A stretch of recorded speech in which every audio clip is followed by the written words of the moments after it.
Budget के फौरी बाद जिला गुलबर्गा के किसानों के लिए बड़ी खुशखबरी सामने आई है। महकमा ज़राअत और जिला इंतजामिया की जानिब से गुलबर्गा के रंग मंदिर में एक खुसूसी तकरीब मुनाकिद की गई, जिसमें किसानों के लिए फसल इंश्योरेंस यानी क्रॉप इंश्योरेंस की मद में 243 करोड़ रुपए की खतीर रकम जारी की गई। यह रकम जिला अफसरान और वजीरान के हाथों बराह रास्त किसानों के बैंक खातों में मुंतकिल करने के अमल का आगाज कर दिया गया है। महकमा ज़राअत के जॉइंट डायरेक्टर समत पटेल के मुताबिक गुज़िश्ता 21 सालों में यह पहली बार हुआ है कि माली साल खत्म होने से पहले ही किसानों को उनका हक दिया जा रहा है। उन्होंने बताया कि डीबीटी यानी डायरेक्ट बेनिफिट ट्रांसफर के जरिए तकरीबन 2,90,000 किसान मुस्तफीद होंगे और तमाम खातों में रकम पहुंचने में 8 से 10 दिन लग सकते हैं। समत पटेल ने मजीद वाज़ेह किया कि किसी भी तकनीकी दुश्वारी की सूरत में किसान रायता राब्ता केंद्र यानी RSK से रुजू कर सकते हैं। इसके अलावा जदीद ज़राअत को फ़रोग़ देने के लिए किसानों को ज़रई मशीनरी और दीगर ज़रूरी आलात पर सब्सिडी भी फराहम की जा रही है ताकि उनका माली बोझ कम हो सके। गुलबर्गा के किसान इस इकदाम से बेहद खुश हैं और इन्होंने वजीर और तमाम अफसरान का शुक्रिया अदा किया है। उनका कहना है कि बरवक्त अदायगी, जदीद मशीनरी का तारुफ और हुकूमत की तरफ से मुसलसल मामनत उनके हौसले बुलंद कर रही है। किसानों को यकीन है कि ज़रई मसाइल हल होंगे और हुकूमत इन्हें हर मुमकिन मुआवजा देगी।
ಅದರಲ್ಲಿ ಈ ಶ್ರೇಯಕ್ಕೆ ಭಾಗಿಯಾಗ್ತದೆ ಅವರಿಗೆಲ್ಲರಿಗೂ ಕೂಡ ಅಭಿನಂದನೆಯನ್ನು ನಾನು ಸಲ್ಲಿಸಲಿಕ್ಕೆ ನಾನು ಬಯಸ್ತಾ ಇದ್ದೀನಿ.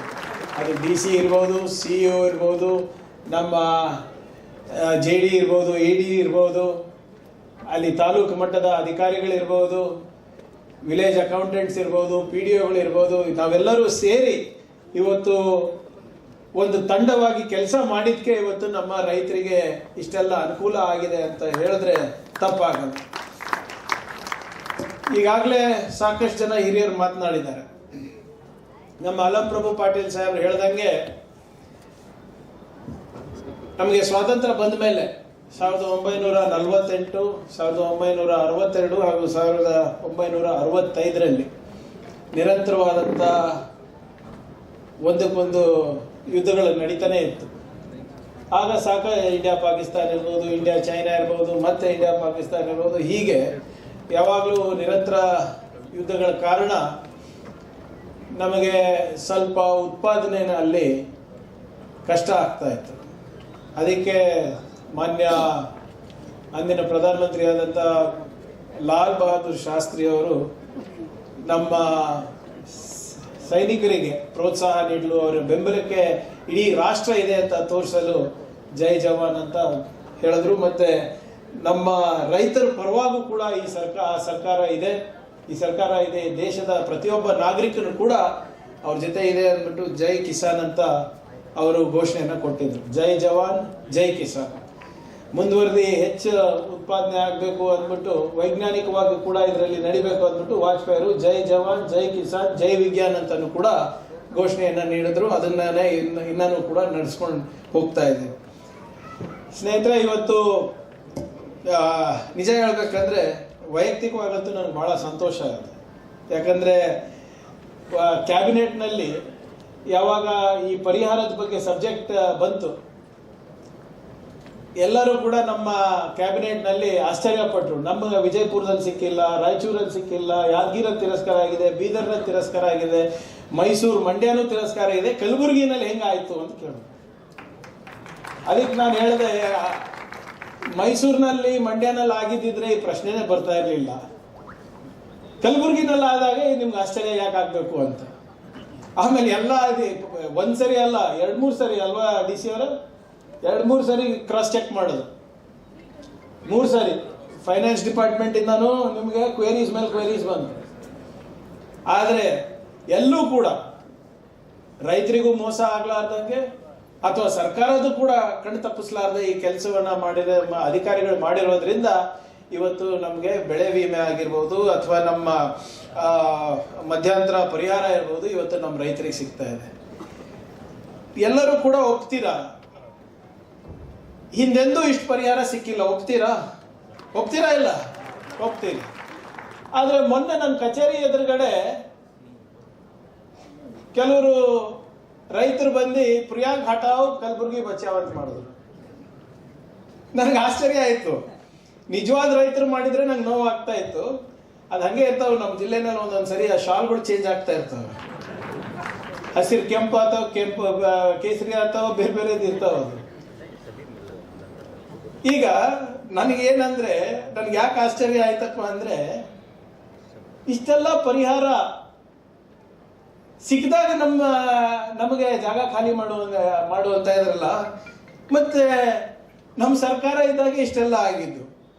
ಇವ್ರು ಯಾರು ಪ್ರತಿಭಟನೆ ಮಾಡಿದ್ರು, ಕೇಂದ್ರ ಸರ್ಕಾರದ ವಿರುದ್ಧ ಕಳೆದ 1 ದಶಕದಿಂದ ಅನ್ಯಾಯ ರೈತರ ಮೇಲೆ ನಡೀತಾ ಇದೆ, ಅದ್ರ ಬಗ್ಗೆ ಯಾರು ಚಕಾರ ಎತ್ತಾ ಇಲ್ಲ. ಯಾಕೆ? ಇದೇ ಮೋದಿ ಸರ್ಕಾರ ಏನ್ ಹೇಳಿದ್ದು, ನನಗೆ ಅಧಿಕಾರ ಕೊಡಿ, ನಾನು ರೈತರ ಆದಾಯ ದುಪ್ಪಟ್ಟು ಮಾಡ್ತೀನಿ ಅಂತ. 12 ವರ್ಷ ಆಯ್ತು ಸ್ವಾಮಿ. ಯಾವ ರೈತರ ಆದಾಯ ದುಪ್ಪಟ್ಟು ಮಾಡಿದ್ದಾರೆ? ಕನಿಷ್ಠ ಬೆಂಬಲ ಬೆಲೆ ಕಾನೂನಾತ್ಮಕವಾದಂತ ಹಕ್ಕು, legal guarantee for minimum support price ಮಾಡ್ತೀನಿ ಅಂತ ಹೇಳಿದ್ರು.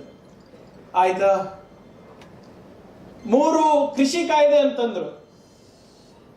ನಮ್ಮ ರೈತರಿಗೆ ಮಾರಕ ಆಯ್ತು. ಇಡೀ ಡೆಲ್ಲಿ ನಮ್ಮ ರಾಜಧಾನಿಯನ್ನ ನಮ್ಮ ರೈತರು ಸ್ಥಗಿತ ಮಾಡಿದ್ರು. ರೈತರಿಗೆ ಡೆಲ್ಲಿ ಒಳಗಡೆ ಬಿಟ್ಕೊಟ್ಟ ಇಲ್ಲ. 700 ಜನ ರೈತರು ಸತ್ರು. ಅವಾಗ ಯಾರು ಪ್ರತಿಭಟನೆ ಮಾಡಿಲ್ಲ. ನಮ್ಮ ಹಿಂದಿನ ಸರ್ಕಾರದಲ್ಲಿ ರೈತರಿಗೆ ಅತಿವೃಷ್ಟಿ ಆಗಿತ್ತು, ಬರ ಕೂಡ ಬಂದಿತ್ತು. ಅತಿವೃಷ್ಟಿ ಅನಾವೃಷ್ಟಿ ಆದಾಗ ರೈತರು ಸಾಲ ಮನ್ನಾ ಮಾಡಿ ಅಂತ ಕೇಳಿದ್ರು. ಅವಾಗ ಯಡಿಯೂರಪ್ಪ ಅವರು ಸಾಲ ಮನ್ನಾ ಮಾಡಕ್ಕೆ ನನ್ನ ಹತ್ರ ದುಡ್ಡಿಲ್ಲ, ನನ್ನ ಹತ್ರ ಏನು ನೋಟ್ ಛಪಾಸ ಪ್ರಿಂಟಿಂಗ್ ಮಿಷಿನ್ ಇದೆಯಾ ಅಂತ ಕೇಳಿದ್ರು. ನಾನು ಹೇಳ್ತಾ ಇಲ್ಲ, ಇದು ಸದನದಲ್ಲಿ ನಡೆದಂತ ಮಾತುಗಳು.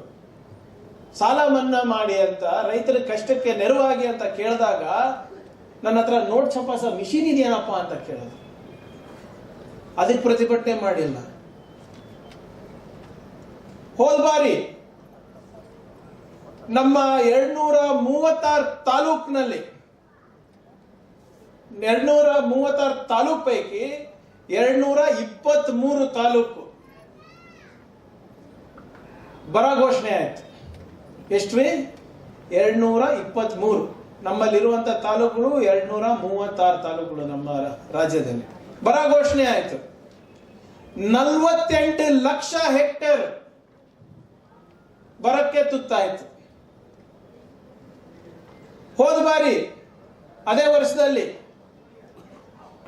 ಮಳೆಗಾಲದಲ್ಲಿ 56% ಜಾಸ್ತಿ ಇತ್ತು. 122 ವರ್ಷದಲ್ಲಿ ಜೂನ್ ನಲ್ಲಿ ಯಾವತ್ತೂ ಕೂಡ ಇಷ್ಟು ಮಳೆ ಬಂದಿರಲಿಲ್ಲ. ಹೋದ ಬಾರಿ 122% ಎಕ್ಸೆಸ್. ಆಗಸ್ಟ್ ಅಲ್ಲಿ 73% ಜಾಸ್ತಿ ಬಂತು ಮಳೆ. 122 ವರ್ಷದಲ್ಲಿ ಯಾವತ್ತೂ ಕೂಡ ಇಷ್ಟು ಮಳೆ, ಧಾರಾಕಾರವಾದಂತ ಮಳೆ ಸುರಿದಿಲ್ಲ. ತಮ್ಮ ಪರವಾಗಿ ನಾವು ಕೇಂದ್ರ ಸರ್ಕಾರಕ್ಕೆ ನೆರವಿಗೆ ಹೋಗಿದ್ವಿ. ನಾವು ಯಾವುದೇ ಭಿಕ್ಷೆ ಕೇಳಕ್ ಹೋಗಿಲ್ಲ.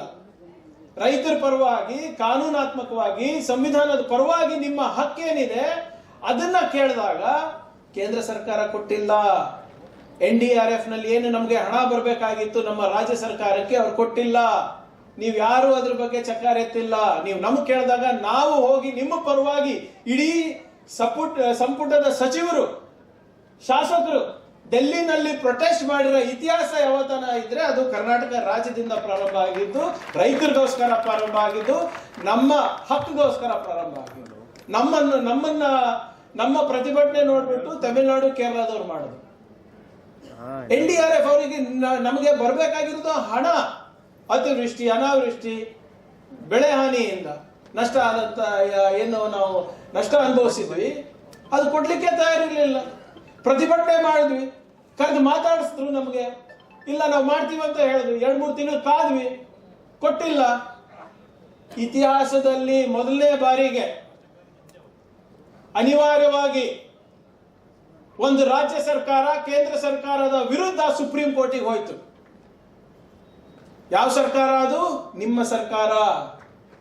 ನಿಮ್ಮ ಸರ್ಕಾರ, ಕರ್ನಾಟಕ ರಾಜ್ಯದ ಸರ್ಕಾರ ಸುಪ್ರೀಂ ಕೋರ್ಟಿಗೆ ಹೋಗಿ ನಮ್ಗೆ ಏನು ಸಂವಿಧಾನಬದ್ಧವಾಗಿ ನಮ್ಗೆ ದುಡ್ಡು ಬರಬೇಕಾಗಿದೆ ಅದು ನಮಗೆ ಬರ್ತಾ ಇಲ್ಲ, ನೀವು ಇದಕ್ಕೆ ದಯವಿಟ್ಟು ಏನಾದ್ರೂ ನಮ್ಗೆ ಸಹಾಯ ಮಾಡಬೇಕು ಅಂತ ಸುಪ್ರೀಂ ಕೋರ್ಟಿಗೆ ಹೋದಾಗ ಸುಪ್ರೀಂ ಕೋರ್ಟ್ ಅವರು ಕೇಂದ್ರ ಸರ್ಕಾರಕ್ಕೆ ಛೀಮಾರಿ ಹಾಕಿದ ಮೇಲೆ ನಮ್ಗೆ ದುಡ್ಡು ಬಂತು.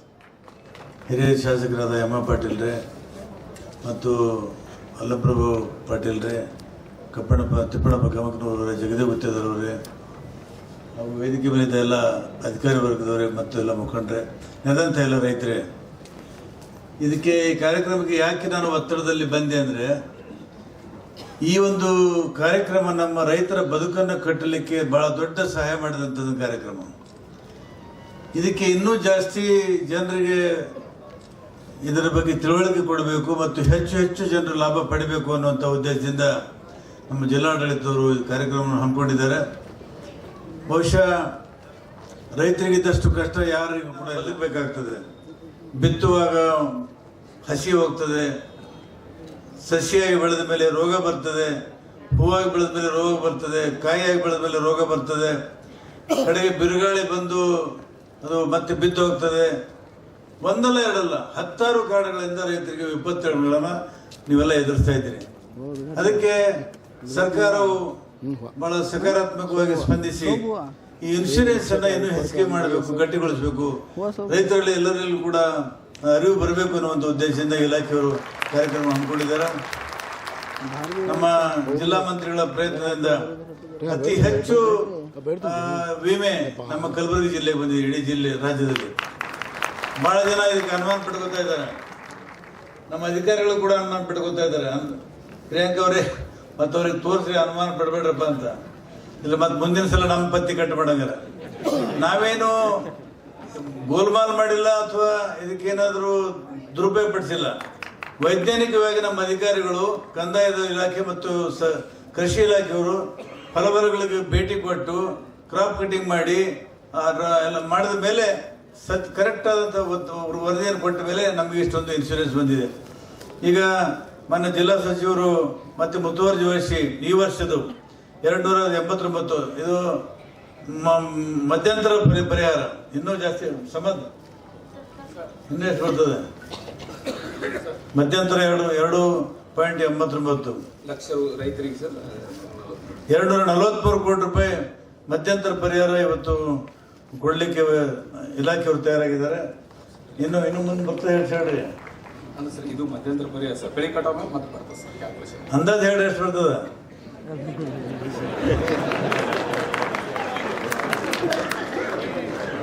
ನನಗೆ ಒಂದು ಭರವಸೆ, ನನ್ನ ಅನುಭವದ ಹಿನ್ನೆಲೆಯಲ್ಲಿ ಇದಕ್ಕಿಂತ ಡಬಲ್ ಬಂದೇ ಬರ್ತದೆ. ಯಾಕಂದ್ರೆ ಆ ಥರ ಇನ್ಶೂರೆನ್ಸ್ ಕಂಪನಿದು ರೂಲ್ಸೇ ಇದೆ. ಇಲ್ಲಿ ಹಿಂದೆ ಅದಾನಿ ಕಂಪನಿ ಇತ್ತು, ಈಗ ಅದಾನಿ ಕಂಪನಿ ಹೋಗಿ ಇಫ್ಕೋ ಕಂಪನಿ ಬಂದಿದೆ. ಅವರು ರೈತರನ್ನ ಖಂಡಿತವಾಗಿ ಲೂಟಿ ಮಾಡಲ್ಲ, ಮೋಸ ಮಾಡಲ್ಲ. ಅದಕ್ಕಾಗಿ ನಾನು ಅಧಿಕಾರಿಗಳನ್ನ ಅಭಿನಂದಿಸ್ತೀನಿ. ತಾವೆಲ್ಲ ಪ್ರಯತ್ನ ಪಟ್ಟು ಹೊಲಗಳಿಗೆ ಹೋಗಿ ವೈಜ್ಞಾನಿಕವಾದಂಥ ಒಂದು ಸರ್ವೆ ಮಾಡಿದ ಮೇಲೆ ಇಷ್ಟೊಂದು ದೊಡ್ಡ ಪ್ರಮಾಣದ ನೆರವು ಬಂದಿದೆ. ಇನ್ನು ಮುಂದಿನ ಕೂಡ ರೈತರಿಗೆ ಇನ್ನೂ ಹೆಚ್ಚಿನ ಲಾಭ ಸಿಗಲಿ ಮತ್ತು ಹೆಚ್ಚಿನ ಅನುಕೂಲಗಳಾಗಲಿ. ಮಾನ್ಯ ಮುಖ್ಯಮಂತ್ರಿಗಳು ನಿನ್ನೆ ಬಜೆಟ್ ಅನ್ನು ಮಂಡಿಸಿದರು. ಅವರು ಮತ್ತೆ ರೈತರ ಕೈಯನ್ನು ಹಿಡಿದಿದ್ದಾರೆ.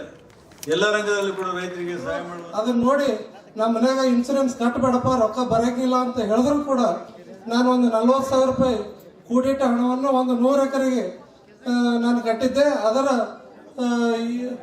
ಇದು ಆಗಿ ನನಗೆ ಇನ್ಶೂರೆನ್ಸ್ ಆಗಿ 1 ಎಕರೆಗೆ 14,000ದಂಗ 100 ಎಕರೆಗೆ 14 ಲಕ್ಷ ನನಗೆ ಪರಿಹಾರ ಇನ್ಶೂರೆನ್ಸ್ ಮುಖಾಂತರ ಬಂತು.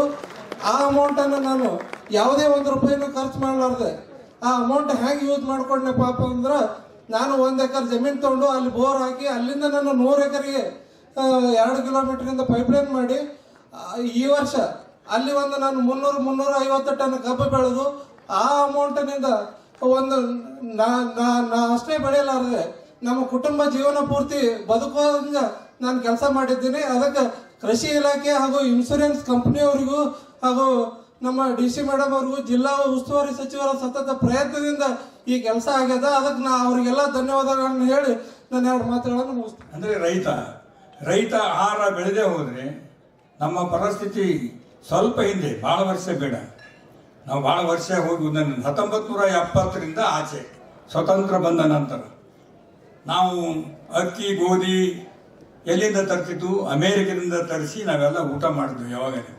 ಅಂಥ ಒಂದು ಪರಿಸ್ಥಿತಿ 33 ಕೋಟಿ ಜನಸಂಖ್ಯೆ ಇರ್ತಕ್ಕಂಥ ಸಂದರ್ಭದಲ್ಲಿ ಇವತ್ತು 140 ಕೋಟಿ ಜನಸಂಖ್ಯೆ ಇದೆ. ಇಷ್ಟ ಜನಸಂಖ್ಯೆ ಇದ್ದಾಗ ನಮ್ಮ ಪರಿಸ್ಥಿತಿ ಏನಾಗಿದೆ, ಇವತ್ತು ಇಡೀ ವಿಶ್ವಕ್ಕೆ ನಾವು ಆಹಾರ ಧಾನ್ಯವನ್ನು ಕೊಡ್ತಾ ಇದ್ದೀವಿ. ಆ ರೈತರಿಗೆ ಆ ರೀತಿ ಸೌಲಭ್ಯಗಳು ಪ್ರಜಾಪ್ರಭುತ್ವ ಬಂದ ಮೇಲೆ, ಸ್ವತಂತ್ರ ಬಂದ ಮೇಲೆ, ಡಾಕ್ಟರ್ ಬಾಬಾ ಸಾಹೇಬ್ ಅಂಬೇಡ್ಕರ್ ಅವರ ಸಂವಿಧಾನದ ಅಡಿಯಲ್ಲಿ ಯಾರ್ಯಾರಿಗೆ ಏನೇನು ಸೌಲಭ್ಯಗಳು ಬೇಕು ಅದನ್ನೆಲ್ಲವನ್ನ ಸರ್ಕಾರಕ್ಕೆ ಒದಗಿಸ್ತು ಬಂದಾಗ ಇವತ್ತು ಈ ಮಟ್ಟಕ್ಕೆ ಬಂದಿವಿ. ಆದರೆ ದೇಶದಲ್ಲಿ ಇರ್ತಕ್ಕಂಥ MI ಪಾಟೀಲ್ ಒಂದು ಮಾತು ಹೇಳಿದ್ರು, ನಾನು ಹಿಂದೆ ಆ ಪಾಯಿಂಟಿಗೆ ಬರ್ತೀನಿ. ಏನು ಹೇಳಿದ್ರು MI ಪಾಟೀಲ್, ಒಂದು ಫ್ಯಾಕ್ಟ್ರಿ ಆದ್ರೆ 150 ಮಂದಿ ಕೆಲಸ ಮಾಡ್ತಾರಂತೆ. ಭಾಳಷ್ಟು ಜನ ಬಂದ್ರೆ ರೈತರಿಗೆ ಯುವಕರಿಗೆ ಉದ್ಯೋಗ ಕೊಡ್ಬೇಕಂತ ಹೇಳಿ ದೊಡ್ಡ ಫ್ಯಾಕ್ಟ್ರಿ ತರ್ತಕ್ಕಂಥ ಪ್ರಯತ್ನ ಮಾಡ್ತಾರೆ. ಆದರೆ ಕಂಪ್ಯೂಟರ್ ಬೇಕು, ಸಾವಿರಾರು ಕೆಲಸ ಮಾಡ್ತಕ್ಕಂಥ MSKB ನಾವು ನೋಡ್ತಿದ್ದೇವೆ, 400-500 ಜನ ಕೆಲಸ ಮಾಡಿದ್ರು. ಈಗೆಲ್ಲ ಮಿಲ್ಗಳಲ್ಲಿ ಒಂದು 10 ಜನ ಇದ್ರೆ ಸಾಕು, ಕಂಪ್ಯೂಟರ್ ಬಟನ್ ಮ್ಯಾಗೆಲ್ಲ ಮಷಿನ್ ಚಾಲು ಆಗ್ತವ, ಕೆಲಸ ಆಗ್ತದೆ. ಅದಕ್ಕೆ ಆ ಫ್ಯಾಕ್ಟ್ರಿಗಿಂತ ದೊಡ್ಡ ಫ್ಯಾಕ್ಟ್ರಿ ಯಾವ್ದಾದ ಈ ದೇಶದಾಗ ಅಂದ್ರೆ ಅಗ್ರಿಕಲ್ಚರ್ ಫ್ಯಾಕ್ಟ್ರಿನೇ ದೊಡ್ಡ ಫ್ಯಾಕ್ಟ್ರಿ, ರೈತರ ಫ್ಯಾಕ್ಟ್ರಿ. ಈ ರೈತರ ಫ್ಯಾಕ್ಟ್ರಿಗೆ ಚೆನ್ನಾಗಿ ನಾವು ಹಣ ಖರ್ಚು ಮಾಡಿದ್ರೆ, ಚೆನ್ನಾಗಿ ಏನು ಬಂದರೆ ಬೆಳೆ ಬಂದರೆ ಇಡೀ ವಿಶ್ವಕ್ಕೆ ಆಹಾರ ಧಾನ್ಯ ಒದಗಿಸ್ತಕ್ಕಂಥ ಕೆಲಸ ಆದರೆ, ಲೇಬರ್ಗೆ ಕೆಲಸ ಕೊಡ್ತಕ್ಕಂಥ ರೈತರು ಯಾರಾದರೂ ಇದ್ರೆ ರೈತರೇ, ಬೇರೆ ಎಲ್ಲಿ ಸಾಧ್ಯ ಇಲ್ಲ. ದಿನಾಲು ಹೆಣ್ಮಕ್ಳಿಗೆ ಕೂಲಿ ಸದೀಸಿಗೆ ತೆಗಿತಕ್ಕಂಥದ್ದು, ಎಡಿ ಹೊಡಿತಕ್ಕಂಥದ್ದು, ಕುಂಟಿ ಹೊಡಿತಕ್ಕಂಥದ್ದು, ಕಸ ಬೆಳಿತಕ್ಕಂಥದ್ದು ಕೆಲಸ ಏನಪ್ಪ ಅಂದ್ರೆ ಅಗ್ರಿಕಲ್ಚರ್. ಇದು ಕೆಲಸ ಆಗ್ಬೇಕಾದ್ರೆ ಸ್ವಲ್ಪ ಪ್ರಿಯಾಂಕಾ ಖರ್ಗೆಜಿ ಅಂತ ಯುವಕರು ತಯಾರಾಗಬೇಕಾಗ್ತದೆ. ಯಾಕೆ ತಯಾರ ಪುಣ್ಯ ನಾನು ಹೊಗಳಕ್ಕೆ ನಿರ್ಮಾಣಗಲ್ಲ. ನಾವು ಹಿಂದಿನ ಇತಿಹಾಸ ನೋಡೋಣ. ಈ 3-4-5 ವರ್ಷದ ಹಿಂದೆ ನಾವು ಇನ್ಶೂರೆನ್ಸ್ ಬಹಳಷ್ಟು ಕಟ್ಟಿದ್ದೀವಿ. ಕೇವಲ ಜೇವರ್ಗಿ ತಾಲೂಕಿನವ್ರಿಗೆ ಅಷ್ಟೇ ಇನ್ಶೂರೆನ್ಸ್ ಬರ್ತಿತ್ತು. ಇದೆಲ್ಲ ಗೊತ್ತಿರ ನೀವು ರೈತರೆಲ್ಲರೂ? ಬೇರೆ ತಾಲೂಕಿಗೆ ಬರ್ತಿಲ್ಲ. ನಾನು ಜಿಲ್ಲಾ ಪಂಚಾಯತಿ ಅಧ್ಯಕ್ಷನಿದೆ 2000ರಲ್ಲಿ. ಅವಾಗ ಹೈಯೆಸ್ಟ್ ಇನ್ಶೂರೆನ್ಸ್ ನಮ್ಮ ತಾಲೂಕಿಗೆ ಬಂದಾಗ ಎಲ್ಲ ಕಡೆ ದೊಡ್ಡ ಹಾಕಾರ ಅಲ್ಲಿ ಆಯ್ತು, ಇಲ್ಲಿ ಯಾಕೆ ಆಗಿಲ್ಲ, ಯಾರು ಕೇಳೋರು ಇರಲಿಲ್ಲ. ಕೇಳೋರಿದ್ದಾರೆ. ಪ್ರಿಯಾಂಕಾ ಖರ್ಗೆ ಅವ್ರು ಬಂದಾಗ ಏನು ಬಂದ್ರೆ ಇಲ್ಲಿಂದ ಬಾಂಬೆ ತನ ಇನ್ಶೂರೆನ್ಸ್ ಕಂಪ್ನಿ ಕಡೆಗೆ ಏನು ಬಂದ್ರೆ ಅವ್ರು ಬ್ಲ್ಯಾಕ್ ಮೇಲ್ ಮಾಡ್ತಕ್ಕಂಥ, ಬಂದ್ ಮಾಡ್ತೀನಿ ಅಂತಕ್ಕಂಥ ಭಯ ಹುಟ್ಟಿಸಿ ಇವತ್ತು ಇನ್ಶೂರೆನ್ಸ್ ಏನು ಬಂದ್ರೆ ಹೆಚ್ಚಿನ ಮಟ್ಟಕ್ಕೆ ನಮ್ಮ ಜಿಲ್ಲೆಗೆ ಬರ್ತಕ್ಕ ಕಾರಣ ಪ್ರಿಯಾಂಕಾ ಖರ್ಗೆಜಿಯವರು. ಮತ್ತು ನಮ್ಮ ಸರ್ಕಾರ ಕೂಡ ಇನ್ಶೂರೆನ್ಸ್ ಕಂಪ್ನಿಗಳು ಏನು ಬಂದ್ರೆ ಬಹಳಷ್ಟು ಬೇರೆ ಪ್ರೈವೇಟ್ ಇನ್ಶೂರೆನ್ಸ್ ಕಂಪ್ನಿಗಳು ಹಣವನ್ನ ತುಂಬಿಕೊಂಡು ನಮಗೆ ಅತಿವೃಷ್ಟಿಯಿಂದ, ಅನಾವೃಷ್ಟಿಯಿಂದ, ಬರಗಾಲದಿಂದ ಬೆಳೆ ಹಾನಿ ಆದರೂ ಕೂಡ ಇನ್ಶೂರೆನ್ಸ್ ಕೊಡ್ತಾ ಇರಲಿಲ್ಲ. ಇನ್ಶೂರೆನ್ಸ್ ತುಂಬಿಕೊಂಡು ಲೂಟಿ ಹೊಡಿತಿದ್ರು. ಯಾವಾಗ ಸರ್ಕಾರ ಸನ್ಮಾನ್ಯ ಸಿದ್ದರಾಮಯ್ಯ ಸಾಹೇಬರ ನೇತೃತ್ವದಲ್ಲಿ ಬಂತು, ಪ್ರಿಯಾಂಕಾ ಖರ್ಗೆಜಿಯವರು, ಎಲ್ಲ ಮಂತ್ರಿಗಳು, BR ಪಾಟೀಲ್ ಹಾಗೂ ನಾವೆಲ್ಲ ಶಾಸಕರು ಎಲ್ಲರೂ ಏನಪ್ಪಾ ಅಂದ್ರೆ ಸೇರಿ ಬಹಳಷ್ಟು ರೈತರು ಸತ್ಯಾಗ್ರಹ ನಮಗೆ ಬೆಂಬಲ ಕೊಡ್ತಕ್ಕಂಥ ರೀತಿ ತಾವೆಲ್ಲ ರೈತರು ಕೂಡ ಬೆಂಬಲ ಹೋರಾಟವನ್ನ ಮಾಡ್ತಾ ಇದ್ದೀರಿ ಇನ್ಶೂರೆನ್ಸ್ ಆಗ್ಬೇಕಂತ ಹೇಳಿ. ಆ ಇನ್ಶೂರೆನ್ಸ್ ಏನು ಬಂದ್ರೆ ಸರ್ಕಾರನ ಏನು ಬಂದ್ರೆ ಕೊಡ್ತಕ್ಕಂಥ ವ್ಯವಸ್ಥೆ ಮಾಡಿಕೊಂಡಾಗ ಅತಿ ಏನಪ್ಪ ಅಂದ್ರೆ ಹೆಚ್ಚಿನ ಇನ್ಶೂರೆನ್ಸ್ ಇವತ್ತು ರೈತರಿಗೆ ತಲುಪ್ತಾ ಇದೆ. ತಾವೆಲ್ಲ ನೋಡಿದ್ರೆ ಎಷ್ಟು ಇನ್ಶೂರೆನ್ಸ್ ಈಗಾಗಲೇ ಬರ್ತದೆ ಅಂತಕ್ಕಂಥದ್ದು ಕೂಡ 2000 ಮೇಲ್ಪಟ್ಟು ಏನು ಬಂದ್ರೆ ಇವತ್ತು ರೈತರಿಗೆ ಇನ್ಶೂರೆನ್ಸ್ ಬರ್ತಕ್ಕಂಥದ್ದು 2590, 1,54,746 ಟೋಟಲ್ ಜನರಿಗೆ ನಮ್ಮ ಕಲಬುರಗಿ ಜಿಲ್ಲೆಯಲ್ಲಿ ಇವತ್ತಿನ ಈ ಒಂದು ಐತಿಹಾಸಿಕ ಸಮಾರಂಭದ ಮೂಲಕ ನಮ್ಮ ಜಿಲ್ಲೆಯಲ್ಲಿ ಪ್ರಮುಖ ಬೆಳೆಯಾದ ತೊಗರಿ, ಹತ್ತಿಗೆ ಮಧ್ಯಂತರ ಪರಿಹಾರ, ಉದ್ದು, ಹೆಸರು, ಸೋಯಾಬೀನು ಹಾಗೂ ಇತರ ಬೆಳೆಗಳಿಗೆ ಸ್ಥಳೀಯ ಪ್ರಕೃತಿ ವಿಕೋಪದ ಅಡಿಯಲ್ಲಿ ಪರಿಹಾರ ಈ ರೀತಿಯಾಗಿ ಒಟ್ಟಾರೆ 243 ಕೋಟಿ ರೂಪಾಯಿ 2,90,000 ಜನ ರೈತ ಬಾಂಧವರಿಗೆ ಮಾನ್ಯ ಜಿಲ್ಲಾ ಉಸ್ತುವಾರಿ ಸಚಿವರಂತ ಸನ್ಮಾನ್ಯ ಶ್ರೀ ಪ್ರಿಯಾಂಕ್ ಖರ್ಗೆ ಸಾಹೇಬರು ಹಾಗೂ ಎಲ್ಲ ವೇದಿಕೆ ಮೇಲಿರುವಂಥ ಎಲ್ಲ ಮಾನ್ಯ ಶಾಸಕರ ಹಾಗೂ ಇತರೆ ಗಣ್ಯರ ಒಂದು ಅಮೃತ ಹಸ್ತದಿಂದ ಬಿಡುಗಡೆ ಮಾಡಿವಿ. ಆಲ್ರೆಡಿ ಈಗ ಬಸವರಾಜ್ ಇಂಗಿನಂತ ಒಬ್ಬರು ಫಾರ್ಮರಿಗೆ 2,85,000 ಮೆಸೇಜು ಬಂದುಬಿಟ್ಟಿದೆ, ಅವ್ರ ಅಕೌಂಟಿಗೆ ಜಮಾನೂ ಆಗಿದೆ, ಕನ್ಫರ್ಮೇಷನ್ ಇದೆ, ಎಲ್ಲ ರೈತ ಬಾಂಧವರಿಗೆ ಬರ್ತದೆ. ಮುಂದಿನ 1 ವಾರದಿಂದ 10 ದಿವಸದವರೆಗೆ ಈ ರೀತಿಯಾಗಿ ಪೇಮೆಂಟ್ ಇದು ಬರ್ತಾನೇ ಇರ್ತದೆ ಪ್ರತಿಯೊಬ್ಬ ರೈತರಿಗೆ. ಅವ್ರಿಗೆ ಇವತ್ತು ಬಂದದ ನಾನು ನಾಳೆ ಬಂದಿಲ್ಲ ಅಂತ ಯಾರು ಘಬರಾಯಿಸೋ ಅವಶ್ಯಕತೆ ಇಲ್ಲ. 1 ವೀಕ್ 10 ಡೇಸಲ್ಲಿ 2,90,000 ರೈತ ಬಾಂಧವರ ಅಕೌಂಟಿಗೆ ಪೂರ್ತಿಯಾಗಿ ದುಡ್ಡು ಜಮಾ ಆಗ್ತದೆ. ಇದು ಒಂದನೇ. ಎರಡನೇದು, ಇನ್ನು ಹಳೇದು ಪೇಮೆಂಟ್ ಏನಿದೆ ಅಲ್ಲ, ನಾವು ಮಧ್ಯಂತರ ಪರಿಹಾರ ಕೊಟ್ಟಿದ್ದೀವಿ. ಇನ್ನೇನು ಬೆಳೆ ಕಟಾವು ಆಧಾರದ ಮೇಲೆ ಯಾವುದು ಇನ್ಶೂರೆನ್ಸ್ ಏನಾರ ಬರ್ತಿತ್ತು ಅಂದ್ರೆ ಅದನ್ನು ಸಹಿತ ಕ್ರಮ ಜರುಗಿಸ್ತಾ ಇದ್ದೀವಿ. ಅದರ ಜೊತೆಗೆ ನಾವು ಇವತ್ತು ಕಬ್ಬಿನ ಮಷೀನ್ ರೈತ ಬಾಂಧವರಿಗೆ ಕೊಟ್ಟಿದ್ದೀವಿ. ಅಲ್ಲಿಂದ ಸ್ಪ್ರಿಂಕ್ಲರ್ಸು, PVC ಪೈಪು, ರಿವಾರ್ಡ್ ಯೋಜನೆಯಲ್ಲಿ ಕುರಿಗಳು, ಆಕಳುಗಳು, IFS, ಸ್ವಸಹಾಯ ಸಂಘದವರಿಗೆ 50,000 ರೂಪಾಯಿ ರಿವಾಲ್ವಿಂಗ್ ಫಂಡ್ ರಿವಾರ್ಡ್ನಲ್ಲಿ ಕೊಟ್ಟಿದ್ದೀವಿ. ಇತರೆ ನಮ್ಮ ಡ್ರಿಪ್ಪು, ಸ್ಪ್ರಿಂಕ್ಲರ್ ಎಲ್ಲ ಘಟಕಗಳನ್ನು ರೈತ ಬಾಂಧವರು ನೋಡೋ ಸಲುವಾಗಿ ಇಟ್ಟಿದ್ದೀವಿ. ಈ ಒಂದು ಯೋಜನೆ, ಈ ಒಂದು ಕಾರ್ಯಕ್ರಮ ಏನೋದಲ್ಲ ಐತಿಹಾಸಿಕ ಕಾರ್ಯಕ್ರಮ ಇದೆ. ಇದಕ್ಕೆಲ್ಲದಕ್ಕೂ ನಮ್ಮ ಸಪೋರ್ಟ್ ಮಾಡಿದಂಥ ಎಲ್ಲ ರೈತ ಬಾಂಧವರಿಗೆ ಮತ್ತು ಎಲ್ಲ ಗಣ್ಯರಿಗೆ, ಮಾನ್ಯ ಜಿಲ್ಲಾಧಿಕಾರಿಗಳಿಗೆ, ಮಾನ್ಯ ಜಿಲ್ಲಾ ಉಸ್ತುವಾರಿ ಸಚಿವರಿಗೆ, ಮಾನ್ಯ ಎಲ್ಲ ಜಿಲ್ಲೆಯ ಸಚಿವರು, ಶಾಸಕರಿಗೆ ಮತ್ತು ನಮ್ಮ ಪ್ರಮುಖವಾಗಿ ನಮ್ಮ ಎಲ್ಲ ರೈತ ಬಾಂಧವರಿಗೆ ಮತ್ತು ನಮ್ಮ ಇಲಾಖೆ ಅಧಿಕಾರಿಗಳಿಗೆ ಹಾಗೂ ನಮ್ಮ ಎಲ್ಲ ಮಾಧ್ಯಮ ಸ್ನೇಹಿತರಿಗೆ ನಾನು ಹೃತ್ಪೂರ್ವಕವಾಗಿ ಧನ್ಯವಾದಗಳನ್ನು ಸಲ್ಲಿಸ್ತಾ ಇದ್ದೇನೆ. ಮುಂದಿನ ದಿವಸದಲ್ಲಿ ಇದೇ ರೀತಿಯಾಗಿ ನಮ್ಮ ಕಲಬುರಗಿ ಜಿಲ್ಲೆಗೆ ಇನ್ನೂ ಹೆಚ್ಚಿನ ಕಲಬುರಗಿಯನ್ನು ಅಗ್ರಿಕಲ್ಚರ್ ಹಬ್ ಮಾಡ್ತೀನಿ ಅಂತ ಮಾನ್ಯ ಸಚಿವರು ಇವತ್ತಿನ ದಿವಸ ಏನು ಹೇಳಿದ್ದಾರೆ, ಆ ನಿಟ್ಟಿನಲ್ಲಿ ಮಾನ್ಯರ ಆದೇಶವನ್ನು ನಾವು ಕೃಷಿ ಇಲಾಖೆಯಿಂದ ಪಾಲನೆ ಮಾಡ್ತೀವಿ ಅಂತ ತಮ್ಮೆಲ್ಲರಲ್ಲಿ ಹೇಳೋಕ್ಕೆ ಇಷ್ಟಪಡ್ತಾ ಇದ್ದೀನಿ. ಧನ್ಯವಾದಗಳು. Thank you.